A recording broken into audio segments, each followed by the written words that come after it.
got George here. Yeah. Yes. Yes. I'll try that again. Yes. And Kurt. Yes. This strikes me as a rather unusual case.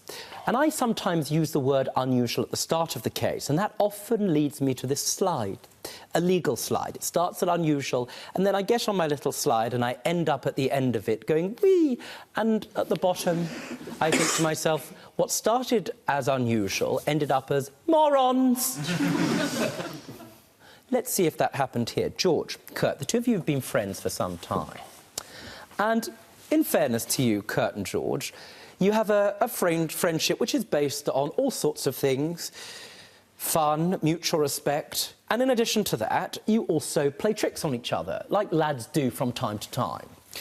George, your complaint is that this went too far, and although you may have tricked Kurt in the past, Kurt's response, his revenge, was extremely bad. In fact, it was thoroughly extreme. The result of the prank he played on you left you injured to the extent that you had to take some time off work. Certainly your wages were docked. And what's more, because the product of the prank has been put online, you've been made a laughingstock. So today, you're claiming £150 for the loss of earnings you experienced as a result of the prank that Kurt admits, because we've got clear, incontrovertible evidence he did to you. But you're also claiming £2,000 for the distress that you experienced, because you're concerned, in addition to the emotional problems that you've had as a result of what happened, that you are now known in a certain way in the community, and that's going to affect your future employment, correct? Correct. Before we get to the prank itself, which I'm going to come on to in a moment, let me ask you this question. Have you ever been responsible for pranking Kurt? I've done little ones, but nothing like he done. He just went over the top. What do you mean by a little prank? What sort of little prank before this joke? Before this joke Kurt played on you, what little prank did you do on Kurt?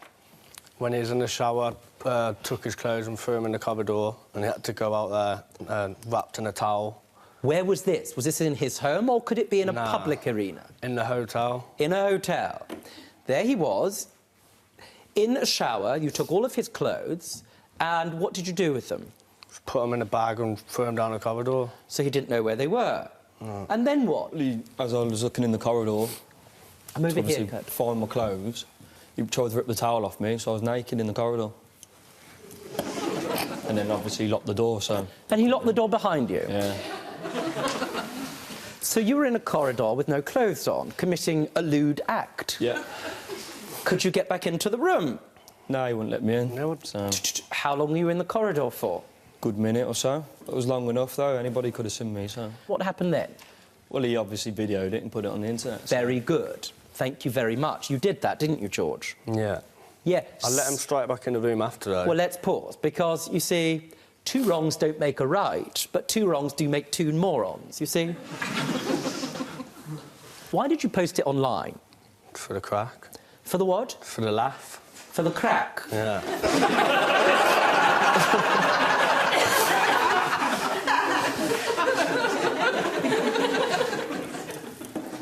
And so, because you're friends, you thought there would be a moment where you would get your revenge and do a prank yourself, right? Yes.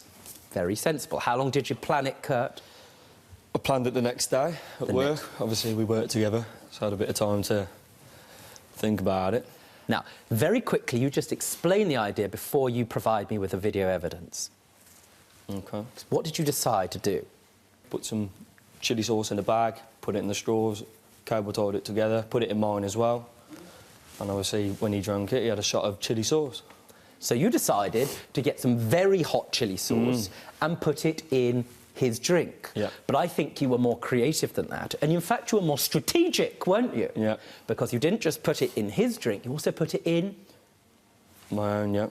And you did that because you thought when he got a very hot mouthful of chilli, he'd immediately go and try and get another drink in order to quench the fire. That right? Correct. And you filmed this and you put it on the internet. I did. And it ended up getting how many viewers? 25 million.